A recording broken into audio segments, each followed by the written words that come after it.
So guys, now coming to the methods of demonstration. We told that how specimens are to be collected, and then we told the cultural characters, talking about the and litmus milk test and target hemolysis can also be used for demonstration, and we will mention other methods for demonstration of the Clostridium perfringens. So let's continue. So this is continuation of lab diagnosis.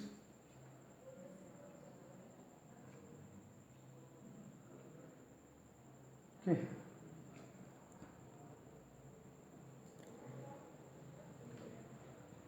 Continuation of lab diagnosis of gas gangrene or Clostridium perfringens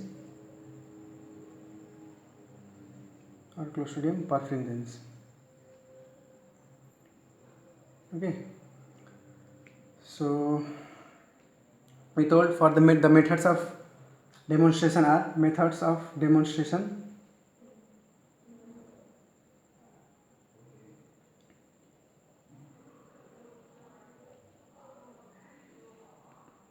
So first and most important one is reverse camp test.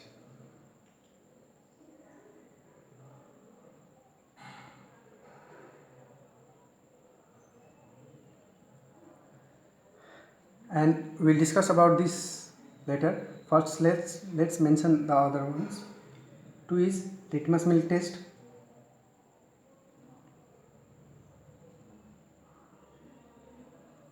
Third one is heat resistance test.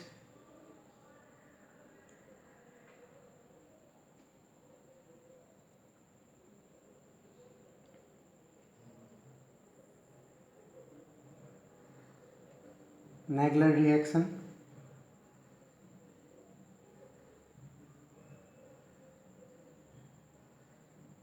And target hemolysis.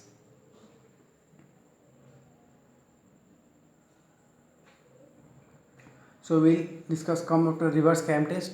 It is very important in the last.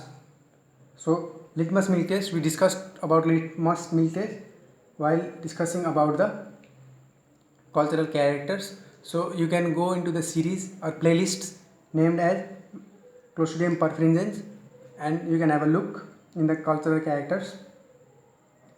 In the litmus milk test we will discuss short that it is used to detect the production of acid, coagulation and gas, and we also mentioned a term known as Stromme fermentation which is used to demonstrate Clostridium perfringens. Then heat resistant test, this heat resistant test is given, it is positive by Clostridium perfringens is given, it is positive by Clostridium perfringens.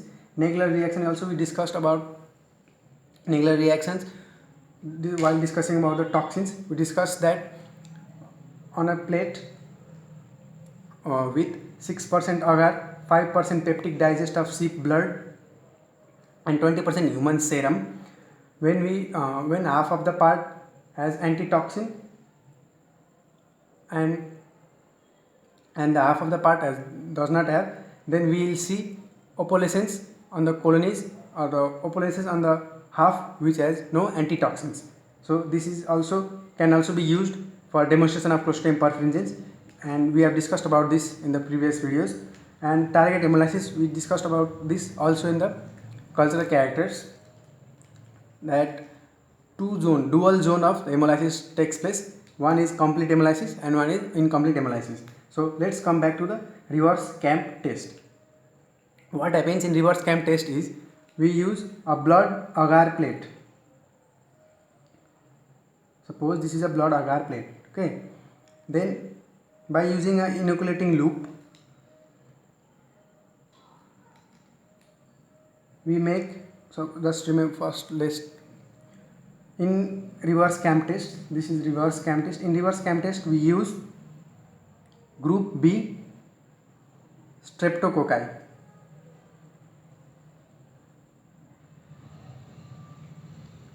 to identify